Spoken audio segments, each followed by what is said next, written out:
All right. So tonight we are doing Brave New Battles. We are taking music in the direction of expansion to a new continent, expansion to new ideas. We've been expanding to new ideas this entire time. And every time it seems like we're adding on something that makes a critical change in the history of what we are discussing. So, today in our brand new battles, we are going to be talking about quite a bit of things that are happening.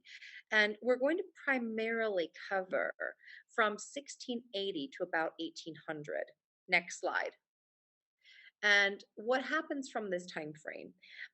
We're going to be talking about the establishment of the enlightened despots. They were rulers and they brought a new sense of anti religiosity to the European governmental structures. They were part of an incidental diminishment of Catholic power. It wasn't something that they were intending to do. It's just that with the rise of their viewpoints, it ended up being a consequential issue. Music is written by the wealthy for the wealthy, even in sacred settings. The Mass and the Divine Hours become frameworks for artistic prowess. And I capitalize that on purpose because at this point, we are looking at these composers who have taken the structures of these beautiful sacred formats and they are using them to hang their own their own artistic abilities and to demonstrate their own artistic abilities through. They're not necessarily out there to present the mass as it is. They're not there to present the divine hours. They're there to use the text, the settings, the words as a sort of a skeleton on which to hang their own work. Musical styles change, phrases get shorter, cadence is more pronounced. A cadence, we will discuss a little bit more later, meaning basically the period or the end of the musical sentence. Orchestras expand, instruments evolve, the piano is developed. It is not quite the piano we know and love today, but it's getting there. The Catholics progressed from a tiny minority in North America to an expanding population as the colonies and eventually the nation takes on more land. We are going to see much more of this next time, but we will definitely be introducing ourselves to this idea this week. And finally, missions founded as part of the Spanish conquest shaped the Catholic presence in what is now the American Southwest. Um, when I have taught this class in the past, it has never occurred to me to look as to where we are right now, where we are sitting, the land upon which you and I currently are placing ourselves. And I thought this time I would like to dig a bit more into it because I don't know much about the music of the missions of the Southwest. So tonight we're going to do a little bit of digging into that. My research is relatively inconclusive. There's some out there, not allowed out there. I think I'll actually have to go down to San Xavier and talk with some people if I really want to dig into this a bit more because it's just not on the internet. But the information I've gotten so far has been quite fascinating and not at all what I expected. Next slide, please. Why does it matter this week? While the Universal Church starts to take its first plummet in popularity in Europe, the rise of Catholicism internationally in places such as North America demonstrate a renewed hope. We can witness this through music. Where Mozart hangs his brilliance on a mass, the Catholics in America, especially in the missions, cling to chant and to more ancient thought processes concerning the use of music in glorifying God. And we're going to see this still even today. If you go to Europe today, Catholicism and the art of music throughout Europe is seen more as a high art form, less as a religiosity. And here in America, we see things very differently. And it is that difference of thought, that difference of opinion, and that need for religion in America, which is different from Europe, that allows America to become almost this jar in which we hold the preciousness of the ritual and the chant as a sacred thing. We still, of course, see it in Rome and still see it in the Vatican, but throughout most of Europe, we see definitely a secularization today, and we see it starting in this era that we are talking about tonight. Next slide. Part one, moving toward the classical era. Now, when we say classical, we need to define this term. When you say you like classical music, you do not mean a time frame roughly from 1750 to 1825. Usually you mean you like classical music, you like operas, you like symphonies, you like major choral pieces, and you are using classical as a generic catch-all phrase. In this aspect, it is being used to define a time frame which falls on top of the Enlightenment period and is called classical because of its renewed interest in the classical mindset of the Greeks when it comes to scientific and numeric properties, thinking of it as being something organized. When we put these ideas together, they refer to themselves as the classics, and it is the wealthy who really think this way. So let's move on to the next slide to take a look at our first example. I want to define this first. Major characteristics of the classical era. Shorter musical phrases. Your phrase is going to be a lot shorter. You're not going to go on for miles like you did in the Baroque. And that makes perfect sense because the Baroque would have been the generation before, or even two generations before. And who wants to do what their grandparents did? Nobody. You always want to move forward. So here you are thinking about shorter phrases, stronger cadences. A cadence is a musical period. It's a point where the phrase comes to an end. If I sing, "Twinkle, twinkle, little star, how I wonder what you are," started and I stopped at the exact same pitch, and that is a cadence, a point you know that it's over right there. If I sang, "Twinkle, twinkle, little star, how I wonder what you," and left it right there, you would sit there going, "Oh, it's not done. It's not done." In fact, there's old phrases that Mozart was woken up in the morning because his father would play him things and would not end it on a cadence point, and he would get mad and he would jump out of bed and he would finish the cadence. Whether that's true or not, who knows? It's probably like George Washington and his cherry tree. Stronger tonality. We hear music that is just very pleasing to the ear. It's meant to sound nice. We like it. It's meant to be enjoyed by people who have extreme wealth and maybe not a lot of musical prowess, but they can appreciate it for what it is. Less word painting, less expression through words. You're not going to find sheep turning different ways in the music right now. More tradition. And when I say more tradition, what I mean is that there is more interest in following along with strict rules. And there's more interest in creating those boxes than there has been in the past. More numeric and scientific clarity. Music is now something that we can quantify.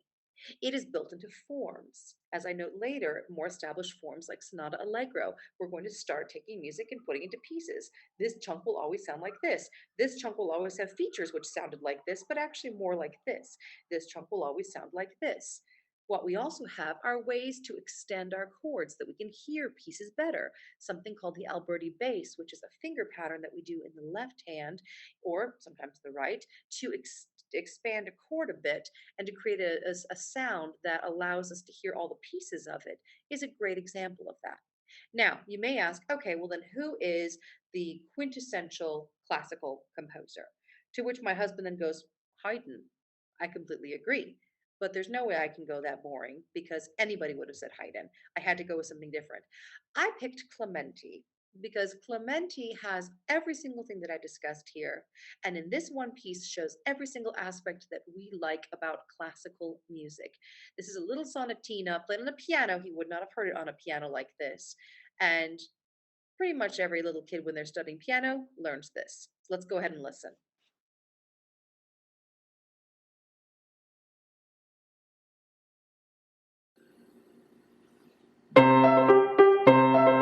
Yes, I'm not hearing it.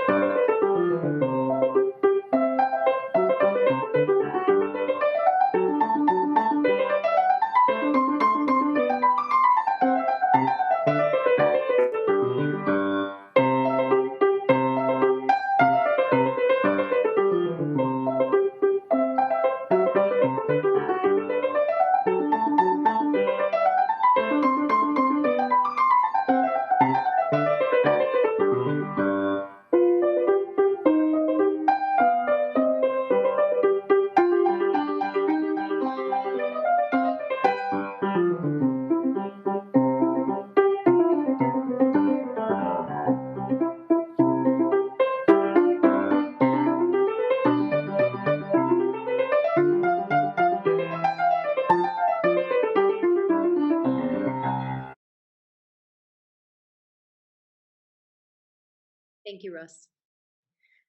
And that takes us through what the classical characteristics really are. That is beyond quintessential. I must admit, not only did I play that when I was a kid, but when I did go to Westminster Abbey, where Clementi is buried, and he's buried in the floor, I stood on top of his grave and I sang that to him because I figured he needed to hear his music. He was kind of off to the way a little bit, and I couldn't believe that's where he was. Let's move on to the next slide. So now that we know about the quintessential aspects of classical music, and by classical we mean the classical era, now let's talk about who was behind the structure which kind of got the wheels going on this thought process. The enlightened despots.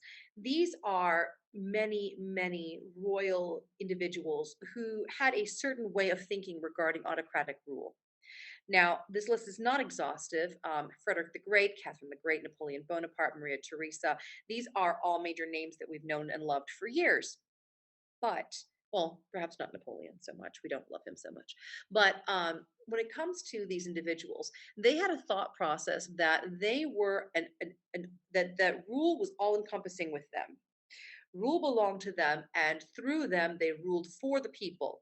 They were not, the people did not rule for themselves ever. They ruled the people, they ruled the people, and they were the ones who had the power over the people, but they did it for the purpose of caring for the people. So the idea is that you are still a despot. You are completely in charge. You are totally autocratic. There is no sense of giving up any power at all, but you are enlightened about it. You are of a higher state of intellectual understanding, and therefore you know what is best for the people. It's an interesting concept. When we look at that today and say that's a bit on the uh, condescending side, oh, absolutely. But at the same time, it was definitely a major thought process that changed. That suddenly the idea of what is good for the people is being considered, and we have authors such as Voltaire who are focusing on this new style of thinking, where we're thinking about the common man and what is good for them. In the same time frame, we're seeing the rise of enlightenment. The enlightenment, or the enlightenism, is this wonderful time frame where we start to think about scientific exploration. We start thinking in terms of development. We start thinking in terms of intellectual development, the idea of the debate, the idea of looking back at philosophers, scholasticism in a way. We're looking at this wonderful idea of the thought process just waking up. Now, on this thought process, I would like to propose my own viewpoint. This whole thing, and this is probably one of those crazy ideas out there, but this whole thing totally lines up with the development of the coffee house in Europe. Now, coffee house in Netherlands means something else. It does not mean coffee, but I do mean coffee, as in the caffeinated beverage. Up until this point, everybody is drinking alcoholic beverages as their primary form of beverage, and that's including children, because water is not safe to drink by itself. The alcohol put into the water helps kill the bacteria, and so you're drinking something called small ale, where you have a small amount of water, alcohol inside the water, and you would drink that with everything. So up until this point, Europeans are basically relatively blitzed all the time. And then this happens, and we have coffee suddenly showing up. Is it so far of an extreme thought process to assume that when the coffee hit, that suddenly a major period of enlightenment happened at the same time? That maybe that's no more than just a coincidence? I think not. I think that there is definitely something to be said for the fact that this whole thought process is spawned to some extent by caffeine and by the idea that we can move beyond what we have been thinking for quite a long period of time. So I'm going to throw that out there. Now, the church is not seen as fit for this whole environment. It's archaic, it's not scientific, it's not able to be explained. And it starts to lose power because of those thought processes. It becomes more valid as a political ploy to the aristocracy than into anything else. It can be used as these people are Catholics, these people are Protestants, and now we're at war. Not so much because of actual religious viewpoints. And that we start to see then the dwindling of the importance of the church and also of the Protestants as well within Europe, mainstream Europe at the time. Next slide, please.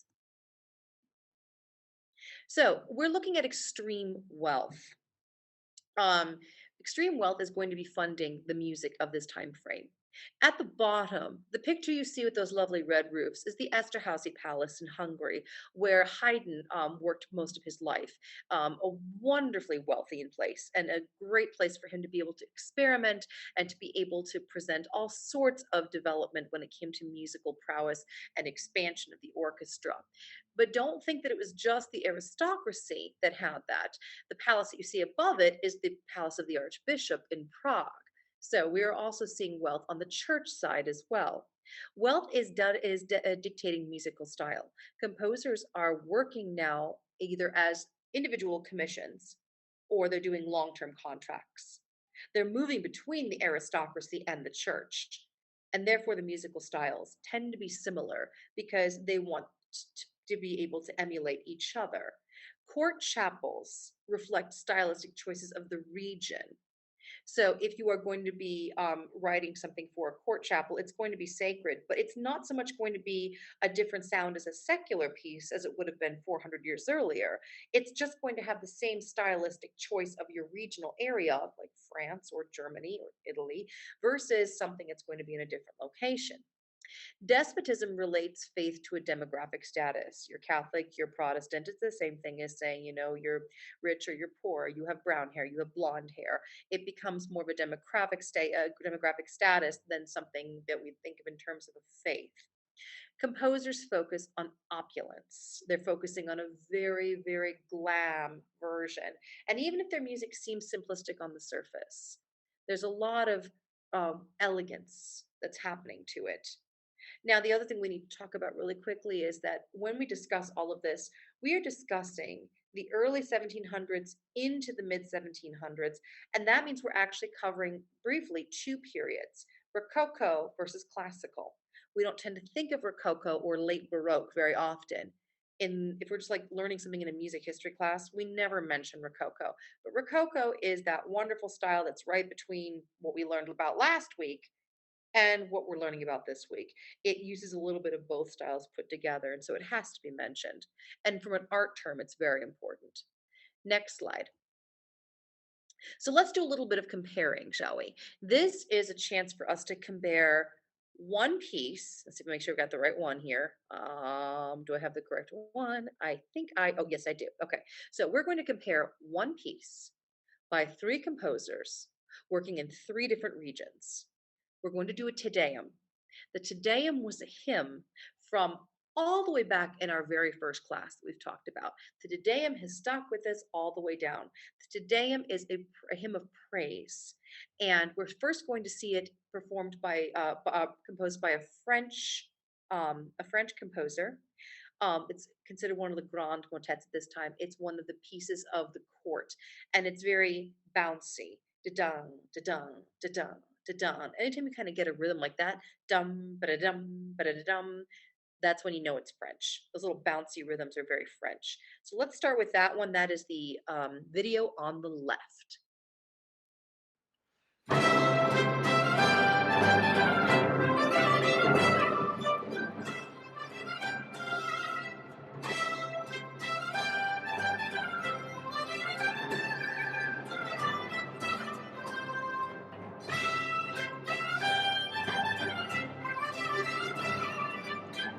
So what you're hearing there is the full orchestra. It's actually what you heard was the intro to the Te Deum, but that gives you an idea of the sound structure that you're listening to. The choir has yet to start singing it, but it's coming. Let's go to the Haydn, which is the one on the right, and let's give that a little bit more time so we can really listen.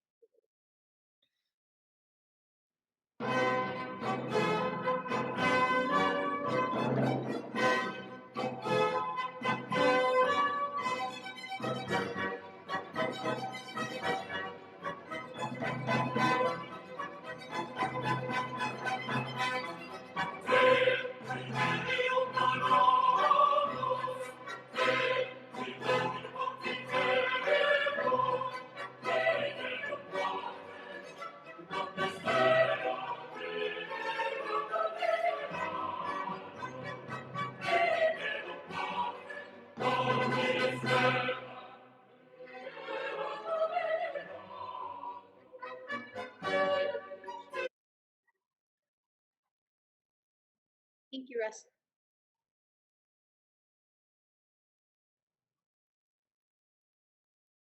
Okay, so what we're looking at there is the sound of a French composer and the sound of an Austrian composer working in Hungary. There's two very different styles. One is very prancy, it's almost like a show pony, and the other one is very smooth and very flowing. So we can see that there's definitely some regional style difference, but what we do see throughout both of them is a major use of orchestra. Orchestra has now hit its game, it's hit its mark, and it is big. It is there to stay, and it is just as important as the choir. Moving down one slide, we still have two more videos to take a look at. Let's first take a look, of course, at Mozart's Te Deum. See what Mozart's got. Mozart is a little bit between the two of them. He has a little bit of a flamboyant style, but what's most amazing about Mozart is that you can always hear it.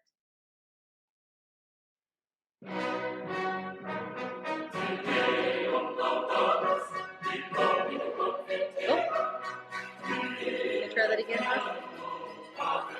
There we go.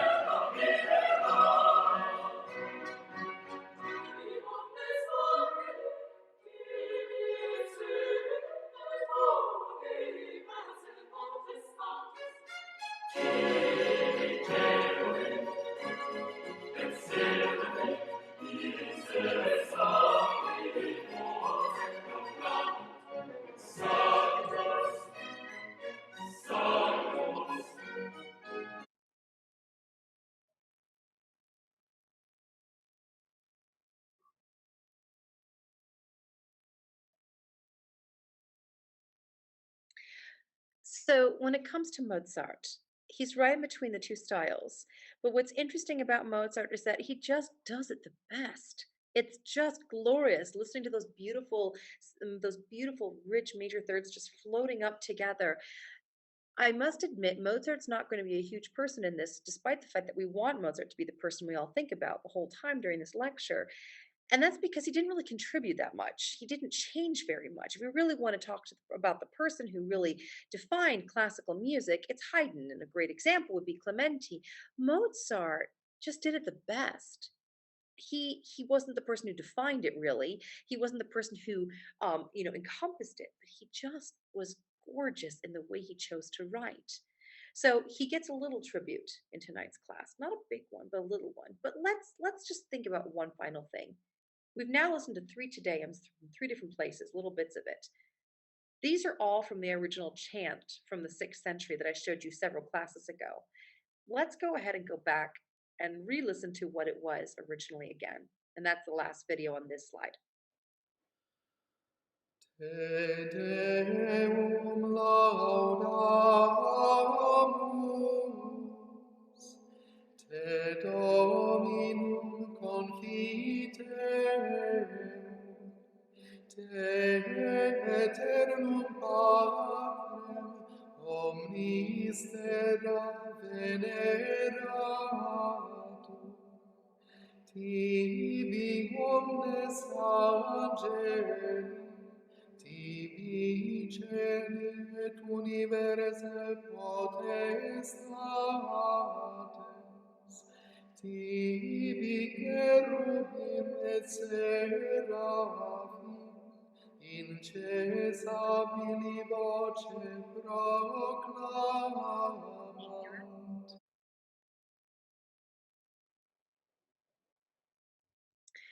It's come a long way, hasn't it? It's not recognizable anymore at all. You wouldn't think that those three big orchestral pieces that you heard were indeed just that chant. There's very little left of the original chant tune. In fact, at this point, they've pretty much just taken on the text. So that's all that's left of it. There's a lot that has changed. And that is something that still needs to be brought into address. It's become no longer about producing the chant or presenting the chant, no longer about prayer in a worshipful setting. It's about how fancy can you go? How much can you do? And that's where there needs to be a thought process that says maybe we've gone too far. As a purist, that's something that I think needs to be addressed. Let's go ahead and take that down a slide. So let's talk about some of the other formats that we're seeing here. We have the Missa Solemnis and the Brevis. Oh, there we go. Missa Solemnis and Missa Brevis. This is about the evolving length of the choral mass. We already talked about what a choral mass is. Since the 14th century, we've used choral masses as a way to sing any part of the mass that would usually have been chanted before. Now it's been done in a choir. At first, it was just four people, but those choirs got bigger after a while. The solemnis is the bigger of the two, the missa solemnis, and it's a decorated form of the mass setting. It's meant to be fancy. It often just has the five parts of the ordinary. So it's not going up to like all of the extra things that you'd see in a proper. You're not going to find things like the ostias and offertory and all these extra things in there. But you are going to find the Kyrie, the Gloria, the Credo, the Sanctus, and the Agnus Dei.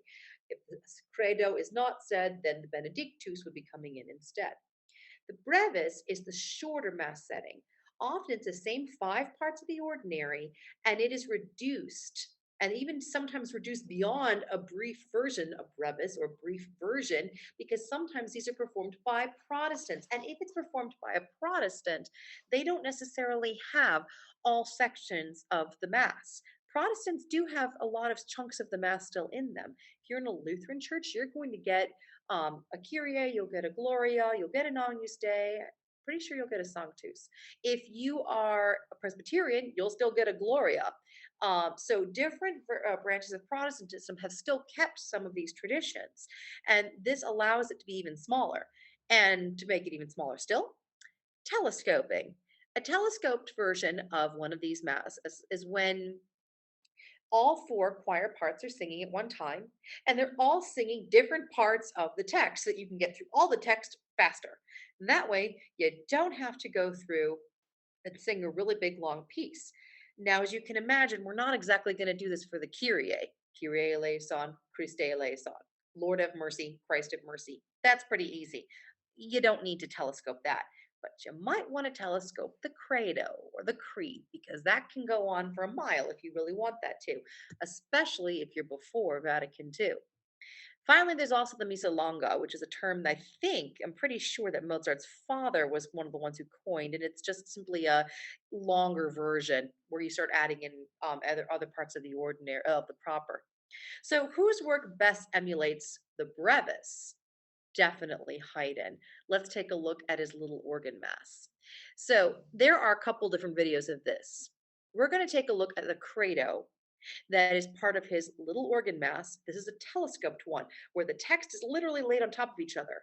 And then we're going to look at one of his Missa Solemnis, where the text is allowed to stretch out and stretch its arms.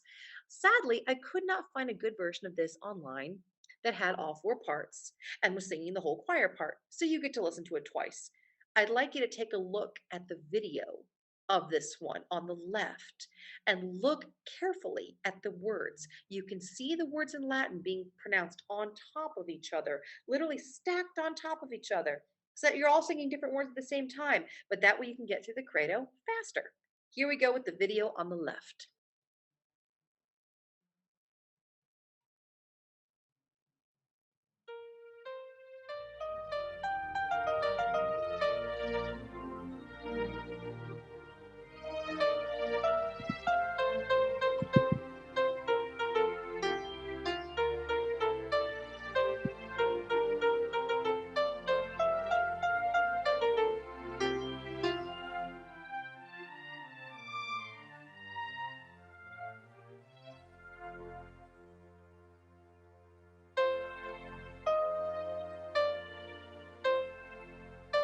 Thank you so much, Miss. And now that you've seen it, I wish we could see it and hear at the same time, but sadly I couldn't find a video for it. Let's go ahead and listen to it and listen to the different words being said at the same time. This is the video on the right.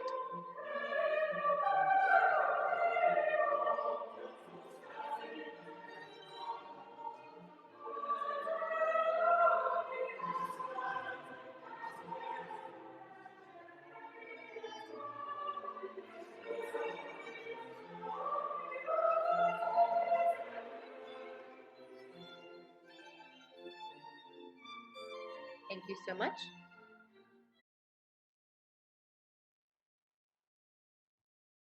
Yes, that sounds a bit like a mess because all the words are jobbled on top of each other. And so that does tend to create it being a bit of a mess. But that's telescoping. It means that the mass is short, missa brevis. It's a brief mass, and it means you can get through it really quick. And that's sometimes very called for. Now let's go ahead and see what a missa solemnis would be like. This is still a credo using the exact same part of the mass, but this one is allowed to breathe. It's more stretched out. Let's give it a try on the next slide.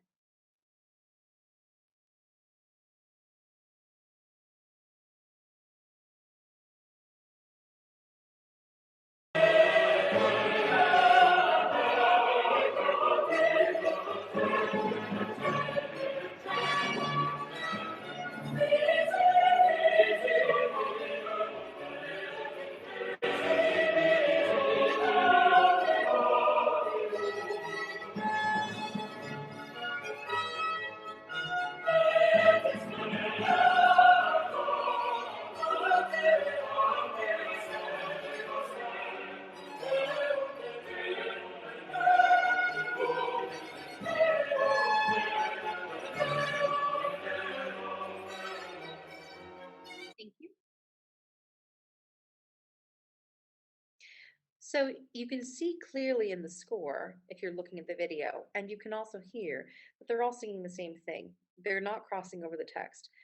The original credo, not the original, but the credo of this time frame from the Tridentine Mass is going to be significantly longer than what we say today when we're in church. And also, it's going to be in Latin, of course. And so it is quite lengthy. And when you put that in a piece of music and you don't telescope it and you just put them all right next to each other, your musical movement's going to be a little longer. So that needs to be taken into consideration too. So if you are working for a court chapel that has a lot of money and has paid for you to provide them with a short, tiny little church service that they can get out of quickly, then this is not the way to go. You want to do the brevis. But if you want to show some big fancy skills and you've got a really big special, I think we lost Katie. We'll get her back. There you go. I got booted. I am sorry. I don't quite, let's see. I don't quite know where we were. Well, that slide looks about right. It looks like I didn't lose too much. Okay, I'm going to go back into my slides and give me one moment for my slides to refresh themselves. We're Bear number with three. me. Let's see. So we just finished the idea of the Missa Brevis and the Missa Solemnis. So let's move on. And yes, orchestral expansion. Perfect. Thank you so much, Russ. Great slide. Okay, so now that we've talked about how we've changed things in the classical era, let's talk about orchestras and how musical instruments have changed. So let's move on to the next slide. We're looking at the standard classical orchestra, an expansion from the Baroque. When we talked about the orchestra in the Baroque, it was the first time we really talked about it. And it wasn't big. It was usually one or two on a part. You would have a basso continuo, something low to kind of cover the bass. You would have some strings. And then you may potentially, if you were in a festival orchestra, and I think there was only one or two regions with this, you may have some horns as well. You didn't have a whole lot. If you listen to Handel's Messiah, there isn't a flute. There aren't a lot of other things, but here in the classical era, we get what is called the standard classical romantic orchestra. I've shortened this class period to just the standard classical orchestra. Flute, violin, another violin, viola, cello, double basses, trumpet, horns, and by that I mean a French horn, trombones, tuba, oboe, clarinet, bassoons, and timpani.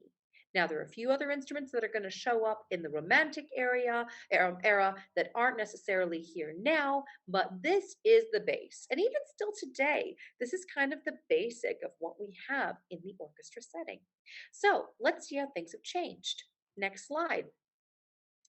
To the left, you have a clarinet, a Mozart clarinet. To the right, you have a modern clarinet. The clarinet is a reeded instrument. It is played by buzzing reeds. However, what you see here, your biggest differences are the non-capped keys. The holes are open. This instrument on the left almost looks like an alto recorder. It's definitely showing its relationship to the recorder, which it has relationship to an alto recorder, except for that the alto recorder is not a reeded instrument. But there's quite a bit that has changed in the way that we play it now. So that is one major change in the orchestra. Let's take a look at another. Next slide. And here we have a flute. Flutes also, same thing. We noticed actually in the last one, I didn't bring this up. Last one, wooden. To the right, also wooden with a nice lacquer on top of it. But here with the flutes, it's going flat, straight out from wooden to metal for flutes. And again, you see flutes that have the open holes versus the keys on the flute that you're going to see to the right. So Mozart flute up above to the left and modern flute to the right. Let's go down one more. And this one is the one that probably needs the most amount of talking about. And that is the harpsichord to the forte piano. So the harpsichord is coming to us from the wonderful tradition of clavichords and virginals before it. And it is an instrument that is plucked, it is not struck.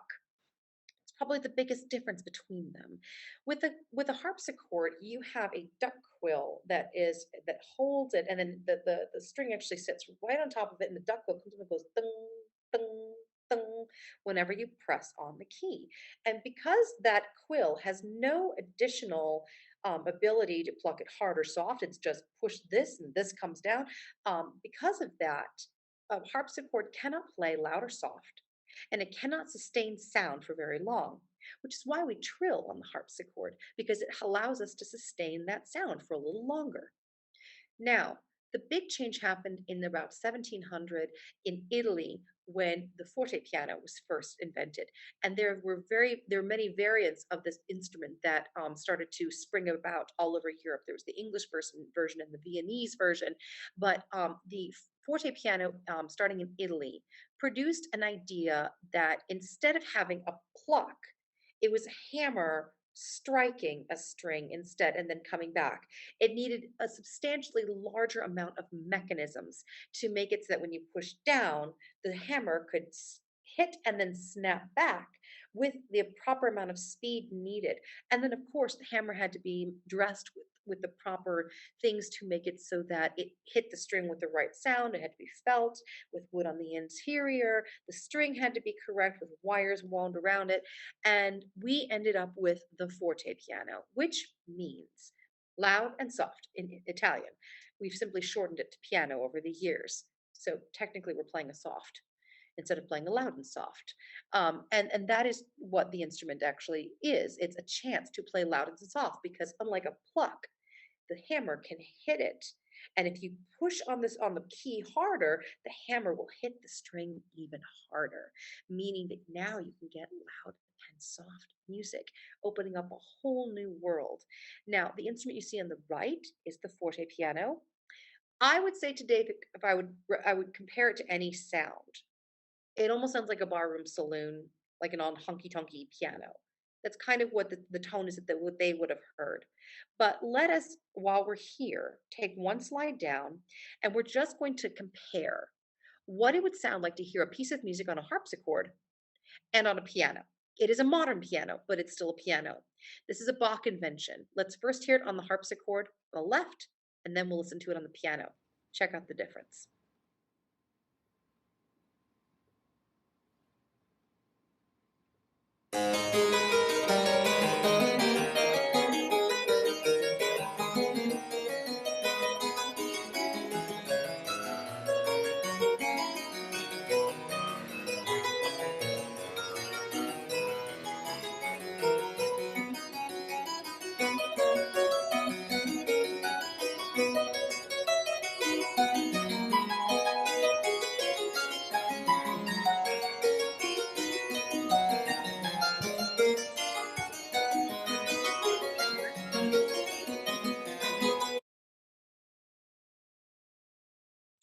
And now let's hear the same thing on a piano. Check out the difference.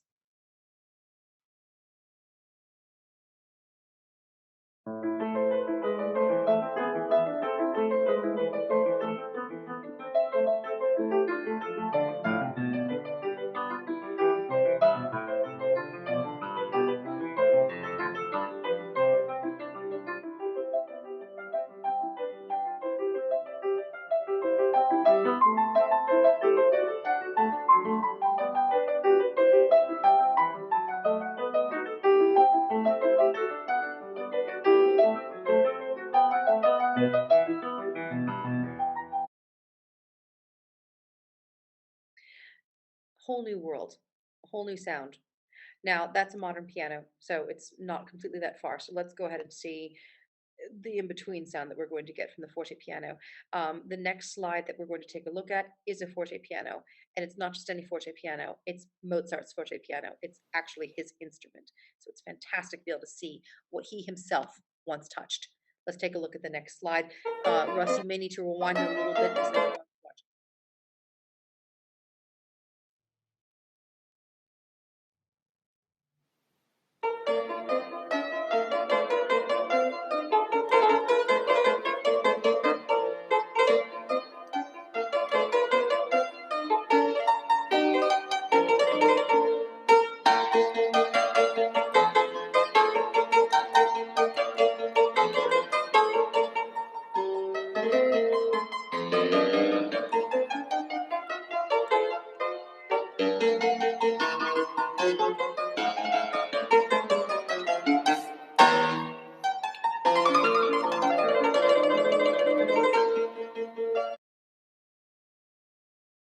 Thank you. And that is Mozart's own instrument. It's incredible to think that that's exactly what he touched. That's the sound he heard himself. And that's a far cry from the harpsichord. There's one, of course, one more instrument that's been completely ignored in my lectures thus far, with the exception of maybe the second lecture. Let's go down one and take a look at, oh, the organ. The organ, the old hydraulis, which medieval instrument could be handheld, and then it started to grow, and it kept on growing, and then it grew to be the size of a building. They just had to make that thing get bigger and bigger and bigger. And the billows, I made sure we had a picture of the billows in the back. How is this instrument working? It's working by air being forced through all of these different pipes. And the air is forced through the pipes now, usually electronically, back then through billows, which people would have to pump manually, these huge things. Often young boys would be there to pump them manually while somebody else was playing. And the individual pipes were each tuned to be the pitch that you needed, sometimes as many as 5,000 pipes up there. And you can change the sounds, you can change which pipes are pulled. Some of them have a duck squonky sound, some of them have a more of a lush sound. There's so many different options. This instrument is absolutely phenomenal, and I would love to give you more time with it. And sadly, I don't have the time to give. I've overplanned this lesson by about one slide's worth. So I encourage you to find a YouTube video of Bach and listen to his organ works. It is something always to be heard. You will not regret it. So we're going to skip the next slide, which gave us a chance to listen to what that sounded like. And we will move on to the next slide after that, which is part 3, Early Catholic America. We don't really talk about Catholics in America in the early parts of our country. We talk about it more later. When is it really going to become a major part of American culture? The potato famine in Ireland really is when we're going to see a major change. Um, Catholicism in America comes from many different regions. You can see it from the Louisiana Purchase, the French influence from the Louisiana Purchase. So it's streaming upwards towards the middle of the country, coming to us from New Orleans.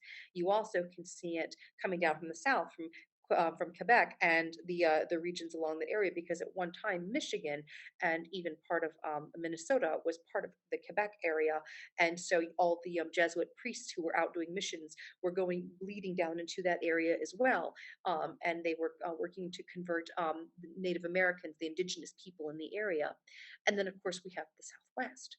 But we don't tend to think of these people too much. We tend to think early America, Pilgrims, Puritans, Protestants. That's a fair assumption, but there's more to it. So, yes, Catholicism is a tiny minority. This is the next slide. But let's talk about how that tiny minority made itself present. Number one, the Maryland experiment. Lord Baltimore in the early 1600s, before England decided to execute its king, um, was able to take a small area of land between the Potomac River and the Chesapeake Bay. He referred to this as Maryland, and it was named from Henrietta Maria, the Catholic Queen of England at the time. And it was specifically designed to be an area for a Catholic colony. Lord Baltimore Well, now we know where the city got its name. Lord Baltimore encouraged people who were Catholics in England during a time when Protestantism was still very prevalent because of Queen Elizabeth, and we're talking about the times the monarch shortly after her. It was a very Protestant nation, and he wanted a place for them to be able to go. Some Catholics took him up on it, but typically only the very wealthy and not a lot of families. So they moved to Maryland, and so did a lot of artisans and families who were Protestant and people who were of the working class that were Protestants. And the Catholics very quickly became a minority. And unfortunately, the Protestants kind of just pushed it out. And so we had in 1649, the same year that England decided to execute their king, we have the Maryland Act of Toleration, which allowed for religious freedom in that area. Now, um, when we're talking about that general vicinity, we are talking about that little region just south of the New England stretch where we're going to have most of our Puritans. We're looking a little bit further south of that. Quebec, on the other hand, or Quebec, is going to be a much larger region to the north. And here, once again, it was supposed to be an area where Catholics could go if they wanted to. And so there was much more of a Catholic presence up there, also with the French presence up there as well. And that, again, it bled down into Michigan. And that's why my home state of Michigan has a really large Catholic population, especially in the north. You have the Michigan Jesuits. They founded missions all over the Michigan area. And at the same time that's happening, you're also seeing the Spanish conquest happening in the South. There are two seats of power that the Spanish set up for themselves. And the northern one covers what is now the southwest of the United States and Mexico, and establishes the missions in the southwest region. So the church is alive and well. But what's really interesting about the church is because they are coming to a new land and a new area, they choose to go back to their roots of focusing on chant and prayer. They don't really have all their music to lug with them. These aren't in many cases, except for the Maryland folks, these aren't the wealthy, which means that you're not going to be getting a lot of this big fancy music from Europe. Instead, you're going to be going back to a more streamlined version of Catholic chant. Next slide. And on the next slide, we see our dear beloved Charles of England, 1649. This particular king didn't do so well with his people. His brother was a devout Catholic. He was married to a devout Catholic, and who knows what he really believed. But the Puritans were not a fan, and they did not like him, and did not believe in the royalist way, and they executed their king.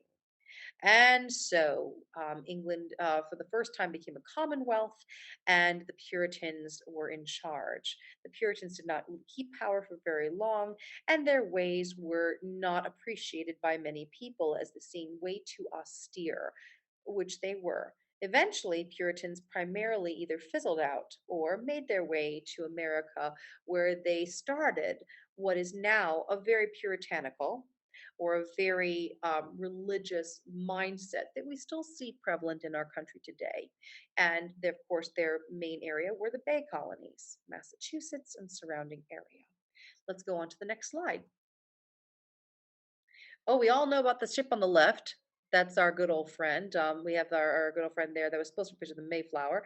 And then to the right, though, we have the settlement at Maryland, the colony, with our Catholic settlement. It's so small, but it's there, and it doesn't really flourish as big as it is as some of the Protestants do, but it does flourish, and it's there. It's still present. We don't ever tend to think about it, but it does exist. But not as much as what is flourishing in the Southwest. So before we go into the Southwest, let's also go on one slide down. This is a picture of the singing schools from a few hundred, sorry, about 100 years later. But I do want to make sure we understand that one way that we were able to keep singing alive in the areas along the Atlantic coast of the colonies was through these singing schools where paid masters would come to teach kids how to sing at different schools. And through this, you have this thing called scientific hymnody, or a way for people to learn how to read hymns in a structure that we find in most hymnals, even in the Catholic hymnal today. So we will talk about that more later, but I wanted to just put that thought into your brain this week. Okay, one slide down, and let's go into tonight's last topic. This is the big one, the mission churches. These were founded to convert indigenous populations across the Southwest and also in the Michigan area. Most prevalent in California, but the four oldest examples are in Arizona. Spanish, often created, well, Spanish for the Southwest, French for Michigan, Spanish, and often created in regions with political turmoil to ensure a stronger connection to Spain. For example, the California missions primarily were started because there was some interest in with Russia at the time, with potentially trying to colonize part of the area that is now California, and Spain wanted to put a cap on that. So the missions, part of their job was to be a presence of Spain there so that Russia was not so easily able to come in and conquer that region. This piece of music for this picture that I have here is a composer named Baptista Sancho. He was a Spanish composer who relocated to the California missions and wrote this piece while working at the California the missions as a priest. And this piece is fantastic because it shows you what kind of music was actually performed in the missions. It's much more fancy than I thought, but it still presents the chant much more clearly than anything back in Europe at the time. Let's take a listen.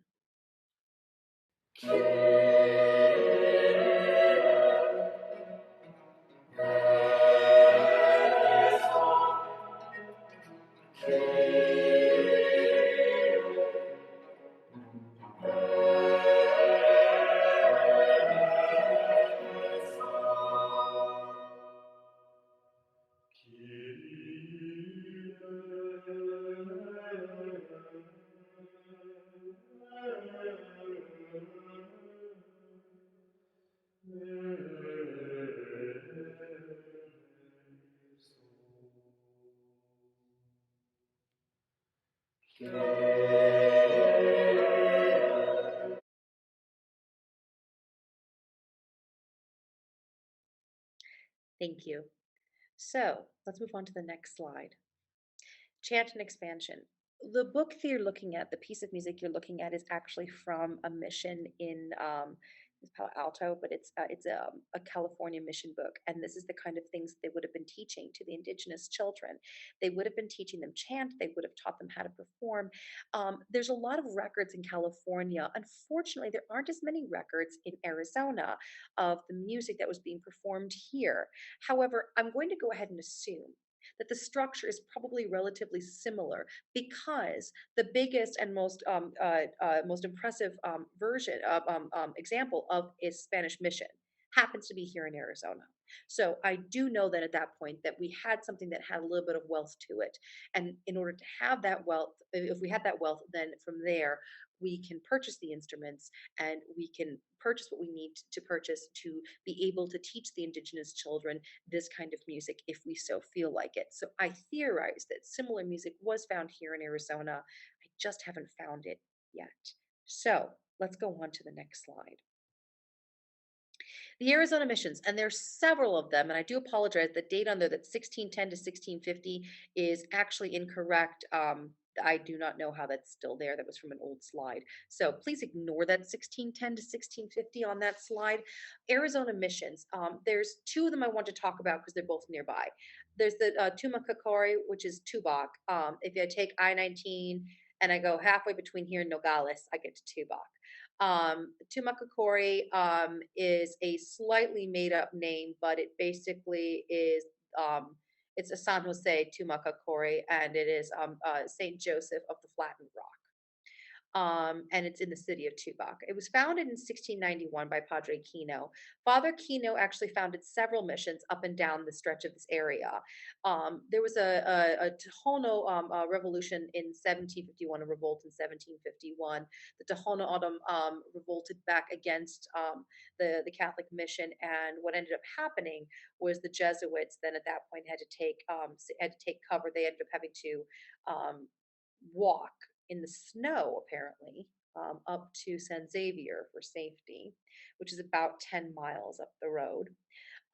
Then the Jesuits were expelled from New Spain. The area was New Spain at this time. It was not Arizona yet in 1761. The Franciscans were replaced for Jesuits in 1828. So basically, as I know, were replaced in 1761. In 1828, the Mexican government banned Spanish priests. So by 1828, Mexico was showing a sense of solidarity with itself, within itself, and was trying to show that it could sustain its own sense of priesthood. It did not need Spanish priests to be sent over. So, with that happening, we saw a lot of these missions kind of just fall to wreck and ruin. The Gadsden Purchase was made Tubac part of the Arizona Territory in 1853, but by that point, the church was already starting to kind of fall to bits and pieces. And by the 1900s, it was pretty much gone. What's left of it is a shell that you can see if you wish. You can actually go down and visit it. It's very easily accessible, but it's definitely a shell of what it once was. The more well preserved is San Xavier del Bac, which I'm assuming most of us have seen. It was founded in 1692, also by Padre Kino. And the church wasn't actually completed until 1797. The church that's standing there today was started in 1783. So it took a while for them to actually build a church there. What's interesting about Padre Kino is that he did write a little bit. I saw this when I was at San Xavier that a lot of the art within the church and the music that was performed did actually take into consideration the local indigenous preferences. So it's possible that the chant music may have been influenced by the indigenous culture here in Arizona, and that we don't really have any record of it, but it could have been there. We see the same thing with the Templar Knights in the Latin Kingdom of Jerusalem in the 13th century and 14th century. Their music's very different from other areas of the world because it's starting to get influenced by the sounds that they're hearing there in the area, including the sounds of Islam. And I'm thinking that that's probably what happened here as well. If you go inside San Xavier, you notice that the predominant color is red. Apparently, the indigenous people there at the time, that was their color that they used for a lot of things, and so they were even incorporating the red into the frescoes on the wall. It's called the White Dove of the Desert. It's considered the finest example of a Spanish mission, and it was abandoned in 1828. It was cared for by the Papago people here, and then it was restored in the late 19th century. And you can see that it was also used for part of the war with the Spanish American War. You can see the smoke in the choir loft. There was a choir loft in Tubac too, but the choir loft is now gone. So we know they had music. They had a choir loft. They had music there. What was being done in that music, I'm still researching, but it's there. It's definitely there. I wanted to show you two pictures of these two gorgeous buildings. We see San Xavier to the left and this beautiful picture of the ruins of Tumacacare on the right at Christmas time, where they still hold one mass per year at Christmas, but San Xavier has its weekly mass you can go to. So that is what I have so far on the missions, and I'll have more on the missions next week. Hopefully, I'll have a chance to get down to San Xavier and ask some questions too. In the meantime, let's talk about what's going to happen next time. Next time, music is going to embrace its emotional sides. The orchestra is going to expand. Tonality will expand. The rise of the middle class means a change in music venues and performance sizes. And the Sicilian societies will bring a renewed interest in sacred music. We're going to get a little bit of a renewed interest again after we pushed away in Europe. And here in the US, we are going to expand ourselves into the most religious possible location in an industrialized world.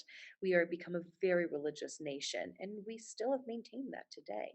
So that is what we're covering tonight. But before I go, And before I ask questions, on behalf of myself and my family, I did just, of course, want to say Happy Veterans Day, not only to those who serve, but also, of course, to those who support those who serve.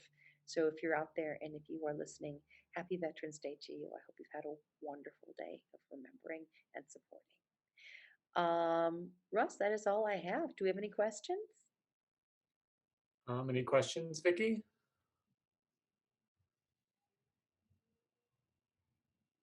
We can get you off mute real quick.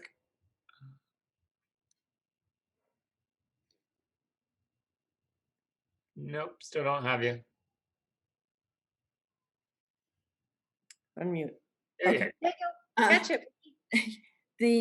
I believe there's still harpsichord in the library at Queen Elizabeth's, well, in her library. And that harpsichord was made and played by my ancestor, Johann, it's Schutte, which is Schutte. That is awesome. Oh, I've got that in that's my right. family tree book. That is fantastic. I love that, to be able to have that kind to actually be able to touch that. I mean, I love that kind of tactile connection that we can have to the past. So Yeah. that's just fantastic. Great. And I got a hold of a distant cousin in Texas. His last name is Judy, because my maiden name was Chudy. From anyway, he builds Chudy organs, Schute, That's fantastic. from our ancestor. Yes. Wonderful. That's great that you've got that connection. And it's beautiful. It's such an amazing instrument. It's just fantastic that you can do that, that you have that connection. Oh yeah, it sounds so different. It does. I Yeah. agree. Well, Love thank you for story. tonight. Say it again, Vicky, one more time. Oh, thank you. Thank you for tonight.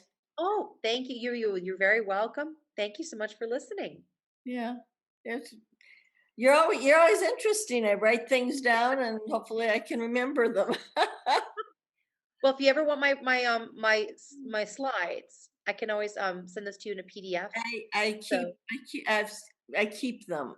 So I oh, still good, all of your lessons. good, perfect, great. Okay. All All right. right. Well, I think that's it for tonight then. Yeah. All right. Thank you. Thanks, Russ. Thank So you welcome. so much, Russ. Thank Good you very night. much, everybody. I'll see you next week. All Okay. right. Yes. Bye. Bye bye.